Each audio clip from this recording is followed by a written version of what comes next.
You always want to run the hot, drip the hot. Here's the deal. There's been a lot of controversy on whether or not we should be dripping or streaming or using hot or cold during a freeze.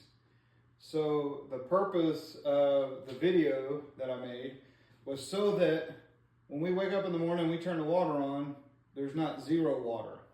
We need to keep a continuous flow.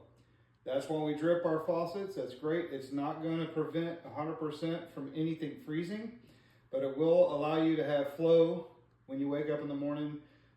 Thing is do you want to take a cold shower or a hot shower? So we want the hots to keep flowing too. So we can either do multiple faucets and go around and check all the faucets, make sure nothing's going wrong, or keep one running that's furthest distance from the water meter, a hot side. So what do you see here is a water meter and it's flowing. If we drip it to one of these far cold lines, the cold's going to remain flowing. But if I take it one step further, don't do that, and this is the furthest point from the meter because we're coming all the way here through the heater and coming back, the hot's flowing.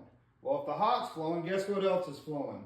Your cold has to flow through the heater, come back through, and all the way to this sink. And the reason I don't do a drip and I do a stream is because I want a steady stream of water to cut through anything that's trying to develop in ice. Sometimes if it gets down to 19 degrees, that drip isn't going to be enough. So I just do the size of the lead on a number 2 pencil. It's kind of like my rule of thumb. Sometimes more is needed the colder it gets, but hot line going through allows all this to flow. So in the morning, if my hot's flowing, guess who gets to take a hot shower? Me. A stream of water that small is not going to empty your water heater.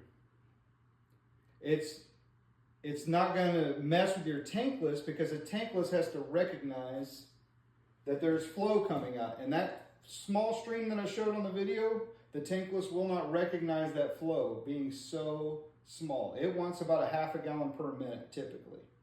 So that's why I use the hot. I don't have to turn on several faucets. I kill 2 birds with 1 stone right here. Thank you. God bless.